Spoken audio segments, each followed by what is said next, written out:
the president last week in Pittsburgh, when we were traveling with him, said that he did think Democrats would be able to hold the Senate. Does he still think that today, given last night's debate performance? Look, I'm not going to get into analysis here. There are people out there who are political pundits who are clearly doing that every day for the next 2 weeks or less than 2 weeks. So I'm not going to get into those specifics. Showtime, folks. Here's what the president believes. He believes that the American people have a choice. There's so much at stake for our country. And he believes that the choice is very, very clear. He believes that Democrats and congressional Democrats and the president have a lot to speak to. Nobody cares. And you've seen that across the past several weeks from this president. He's talked about student loan. He's talked about economic recovery.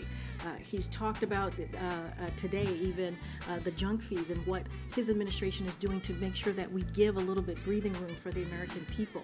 He's talked about lowering costs. We see gas prices, as Kirby was saying, has come down about $1.25 a gallon because of the work that this president has done. So he believes, and let's not forget the Inflation Reduction Act that only Democrats voted on, that's going to lower healthcare costs, that's going to really put in a great effort in fighting climate change and also lower energy costs. So for him, he believes, and also congressional Democrats, because you hear them talking about it as well in their districts and states, have a lot that they have delivered for the American people, and that's going to be his focus these next couple of weeks, as it's been these past several months.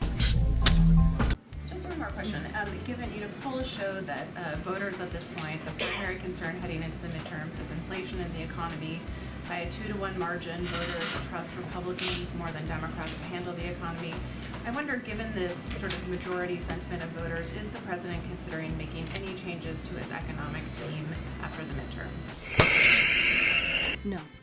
No. Today, the rank and file and the Brotherhood of Railroad Signalmen voted 61% against the tentative agreement that was brokered by the administration to stave off the railroad work stoppage. What's the White House's reaction to that, and are you concerned that strike is ahead?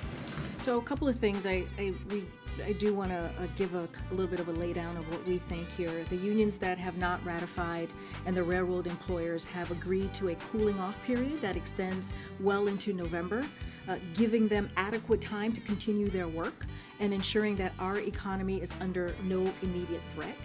The president remains focused on protecting America's families, farms, and businesses by avoiding a rail shutdown. That is our priority, of course, when it comes to these discussions. Both sides have said they share that desire as well. As the president has said for months, any shutdown would be completely unacceptable. It is the responsibility of the parties involved to resolve this issue, and any idea that kicking this to Congress will result in a quick or favorable outcome is deeply misguided. That is our view from here. These unions' rejection of the current proposed contract does not mean we face an immediate rail shutdown. That's not how we view it. But it does mean that the union and the employers have additional work to do. Unions are democratic organizations, as you all know. We stand ready, as we did earlier this year, to support the parties in their efforts. We continue to urge both sides to work in good faith and avoid even the threat of a shutdown. We remain laser focused, as before, on taking any appropriate steps to ensure that our America's rail system keeps moving, so our families don't have to suffer from this. Hey, that's pretty good. Follow-up, this is now the second union to have the rank and file reject the tentative agreement. Is the president himself going to get more directly involved in this? So look, the administration is in regular contact. Don't have anything to share about the president's involvement specifically. With the parties, our administration are in regular contact with the parties who are dealing with this matter, of course, and we stand ready. We stand ready like we did not too long ago, earlier this year, as I just mentioned, to support the parties in their efforts. We continue to urge, again, both sides, as we did during that time as well, to really operate in good faith. Oh, okay. The president's frequently talked about transparency, and so has this administration. Does the president believe that Fetterman should release his medical records? I've been asked this question, and I leave that over to the Lieutenant Governor to make that decision. Not a joke. I wanted to ask you about Leader McCarthy's comments that a Republican majority would not write a blank check as it relates to Ukraine aid. My colleagues are reporting that McCarthy has been reassuring Republican lawmakers that his comments about Ukraine aid, that he wasn't planning to abandon Ukraine aid and that he was simply calling for more oversight of federal dollars. I'm wondering if the administration accepts that interpretation, or if you have any comment on it, and also whether McCarthy or his office have reached out, or if you've had any conversation with them about the future of Ukraine aid. So I'm just going to repeat what the president said when he was asked this question, because I think he touched to the question that you're asking me. You know, he said he understands why people have concerns. The cost to support Ukraine is great, but also we have to understand that because of our support for Ukraine, it is a lot bigger than just Ukraine, right? We're talking about a democracy. We're talking about Ukrainians who are fighting for their freedom.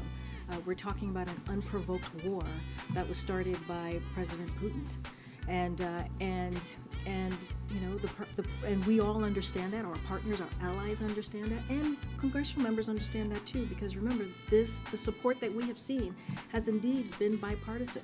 And just to continue what the president had said, he said it's about supporting NATO and all of Europe. It's about making sure that Putin is not able to succeed through his brutal actions.